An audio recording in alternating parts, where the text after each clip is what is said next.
Olá, seja bem-vindo a mais um vídeo do meu universo biológico. Eu sou a professora bióloga Ellen Santos e hoje a gente vai falar um pouquinho sobre o passo a passo, o que a gente precisa fazer antes de colocar a prótese no quadril, de fazer a cirurgia de artroplastia total de quadril. Bom, eu apresento a doença falciforme tipo SS e devido a isso eu tive uma necrose asséptica na cabeça do fêmur esquerda por consequências do entupimento sanguíneo, da vasooclusão dessa região. Não chegou sangue ali durante aproximadamente uns 3 dias e infelizmente a cabeça do fêmur morreu, teve necrose. Mas esse passo a passo ele serve para qualquer pessoa que vá precisar colocar uma prótese, e não só para os pacientes que apresentam anemia falciforme, a doença falciforme. Esse canal a gente fala de biologia, de autocuidado, de bem-estar. Então, se você gosta desses temas, por gentileza, se inscreva no canal. E se esse vídeo tiver sido útil, se fizer sentido para você, deixe o seu joinha. Nós vamos ter nesse vídeo uma conversa um pouco mais informal, recheadas de dicas de uma paciente que fez a cirurgia para uma pessoa que precisa fazer a cirurgia. Eu gostaria muito de ter conversado não só com médicos e com os meus familiares e amigos, mas também com pessoas que tinham feito a cirurgia. Eu sei que muitas vezes essa cirurgia ela é necessária quando a gente passa ali dos 50 anos ou quando a gente praticou uma atividade física, teve um desgaste no quadril devido a uma atividade física mais intensa. Entretanto, muitos jovens com a doença falciforme apresentam a necrose asséptica de quadril e eu resolvi fazer esse vídeo num formato de conversa para que a gente consiga de fato ver os benefícios e o que a gente precisa fazer para essa recuperação ser um pouquinho melhor. A primeira coisa que eu gostaria de te dizer é que é muito natural sentir tristeza, sentir desânimo quando o seu quadril não para de doer. A gente passa a restringir a nossa vida, a sair menos de casa, não ir no supermercado, a gente sente dor o tempo inteiro, a gente pensa no quadril muitas vezes ao longo do dia, e isso tudo é estressante, é desgastante para a gente. Portanto, fica aquela pergunta: vale a pena mesmo passar por essa cirurgia que tem um pós-operatório difícil? Vale a pena fazer essa cirurgia? E eu te falo, vale a pena fazer a artroplastia total de quadril com toda certeza. Hoje eu me pergunto por que eu não fiz essa cirurgia antes. Na verdade, eu fiz 2 cirurgias do quadril, tá? Então, a minha primeira dica aqui no vídeo vai ser essa. Não tente restaurar a cabeça do fêmur, tirar a parte ruim e tentar colocar um cimento cirúrgico, tirar a necrose e restaurar a cabeça do fêmur. É muito melhor colocar a prótese. A prótese, ela me deu qualidade de vida, ela igualou os meus 2 lados, eu estava um pouco menor no lado esquerdo, onde estava a necrose. Além da necrose, eu dei uma artrose severa, por causa das condições que estavam ali, a cabeça do fêmur ligadinha ali no acetábulo. E o que aconteceu? Vale tanto a pena que eu não consigo expressar para vocês o tanto de qualidade de vida que eu tive depois da prótese. Eu pude viver uma vida condizente com a minha idade, com os meus sonhos e as minhas ambições. Se você entrou no vídeo para saber disso, eu te digo que sim. Mas eu acho muito legal um pensamento que eu tive antes de operar e eu quero compartilhar ele com vocês. Eu pensava assim: quem me dera se eu fechasse o meu olho e abrisse e eu tivesse curada de todos os meus problemas. Imagina se você tivesse a oportunidade de se curar por uma cirurgia de todos os seus problemas. Isso seria incrível. E é muito legal a gente poder fazer uma cirurgia e se curar de um problema que afeta intimamente a nossa vida, a ponto de deixar a gente triste e desanimado, a ponto de fazer a nossa qualidade de vida cair muito e a gente não sair muito devido à dor, aos problemas no quadril. Então é muito legal você pensar que uma prótese pode restabelecer a sua qualidade de vida e realmente te curar. Uma explicação rápida que às vezes as pessoas não têm noção: o fêmur, ele é um osso bem grande, o maior osso do nosso corpo, e ele está presente dentro da nossa coxa. A cabecinha desse fêmur se liga na bacia, numa região que forma como se fosse um C. Então tem a cabecinha do fêmur ligada nesse C. Esse C eu chamo de acetábulo e a cabecinha do fêmur de cabeça do fêmur. Então, normalmente a prótese, quando ela é uma artroplastia total, ela põe uma parte da prótese, né, em formato de C para revestir esse acetábulo, e a outra é como se fosse a sua cabeça do fêmur.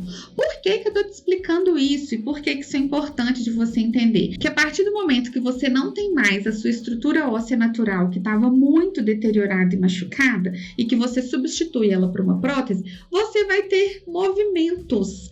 Então você vai ter mobilidade, você vai conseguir levantar sua perna, andar, caminhar, ir no banheiro, normalmente depois de aproximadamente 3 meses aí, tá? Nos primeiros 10 dias, você já pode tentar aos poucos colocar o pezinho no chão, mas isso depende da instrução do seu ortopedista, porque depende do tipo de prótese que ele colocou em você. Então, você vai pedir para ele esse passo a passo. É interessante também, se você for ficar muito paradinho, você pedir para ele um anticoagulante para não ter risco de trombose. E se você for uma pessoa que tem uma doença pré-existente, como é o meu caso, depois da cirurgia, é também interessante você ficar 24 horas no CTI sob observação. E no caso da doença falciforme especificamente, agora eu vou falar para vocês algumas dicas e cuidados que a minha hematologista teve comigo no Hemominas BH, tá? Um beijo para minha hematologista linda. E eu vou falar para vocês esses cuidados que ela teve comigo. A primeira coisa foi fazer transfusão de sangue. Na verdade, eu fiz sangria e transfusão de sangue. Ou seja, eu tirei um pouco do meu sangue e coloquei um sangue que não tem hemácias falciforme, que não tem glóbulos vermelhos em formato de foice, para diminuir a minha hemoglobina S. Esse preparo, ele demorou 2 dias e eu achei ele mais, assim, sacrificante até do que o pós-operatório. Além disso, a minha médica pediu que houvesse 4 bolsas de sangue durante a cirurgia lá, se caso fosse necessário. E, na verdade, de 4 eu usei 2. Então, eu tomei 2 bolsas de sangue antes de operar e durante a cirurgia eles me deram mais 2 bolsas de sangue. Então, é importante que tenha bolsas de sangue à disposição durante a cirurgia, porque você pode perder sangue ali. E aí, como eu já havia dito, é interessante também ficar 24 horas de observação no CTI logo depois da cirurgia. A gente fica um pouco cansado, a gente fica... o CTI não é um lugar que a gente descansa, né? Só que isso é necessário porque lá você vai ter uma observação muito maior do que você teria no quarto do hospital. E se o seu médico julgar necessário, é muito interessante essa dica. É uma cirurgia que assusta a gente por causa do pós-operatório, mas no próprio pós-operatório você já começa a sentir conforto no quadril, bem mais conforto do que a situação que você estava antes. Na primeira semana depois da cirurgia, a gente fica um pouco fraco, né? É uma cirurgia de grande porte e a gente começa a entrar um pouco numa ansiedade, achando que aquela fraqueza ela vai ser presente durante a recuperação inteira da cirurgia do quadril, e não é. É principalmente nos 10 primeiros dias que a gente sente uma fraqueza mais intensa, mas isso vai passando, tá? Como segunda dica que eu deixo para vocês é o que você deve preparar. A primeira coisa que você deve preparar é o seu psicológico. É necessário aceitar ajuda, é necessário utilizar fralda para você não ter o risco de queda, de ficar indo no banheiro. Pensa, você tá fraco, você passou por uma cirurgia de grande porte, você perdeu um pouco de sangue, então é natural você precisar utilizar a fralda para fazer xixi e para que você não precise ficar se levantando à toa para ir no banheiro tendo risco de queda. Se você tiver a oportunidade de alugar uma cadeira de banho e um conjunto de muleta, eu não me adaptei com aquela muleta aqui debaixo do braço, sabe? Eu me adaptei com a muleta canadense. Achei que carregar o meu corpo através dos punhos foi bem mais fácil para mim. Normalmente a gente consegue alugar cadeira de banho ou pedir emprestado e também pedir emprestado muletas, principalmente se se você já tiver um plano funerário. É muito comum, né, o plano funerário poder possibilitar para a gente esses recursos. Aí vem uma dica importantíssima que você precisa entender. Você não pode sentar em assentos muito baixos. Ou seja, você precisa ficar a 90 graus. Você não pode sentar a menos de 90 graus. E o vaso, ele é muito baixo. A cadeira de banho, ela está na altura correta para você utilizar o vaso e também para você tomar banho. Mas eu não falei da fralda. Para que você vai utilizar essa cadeira de banho? Você vai utilizar, claro, se você precisar fazer cocô, né? E se você for tomar banho, é muito melhor você tomar banho sentado, principalmente no começo, quando é natural a gente sentir fraqueza. É interessante também você avisar o posto de saúde. Se você tiver um posto de saúde próximo a você, que tem fisioterapeuta, é muito interessante você avisá-los que você vai fazer essa cirurgia, porque eles podem ir ajudar você a trocar um curativo, eles podem ver como é que você tá, e também podem ajudar a marcar a fisioterapia.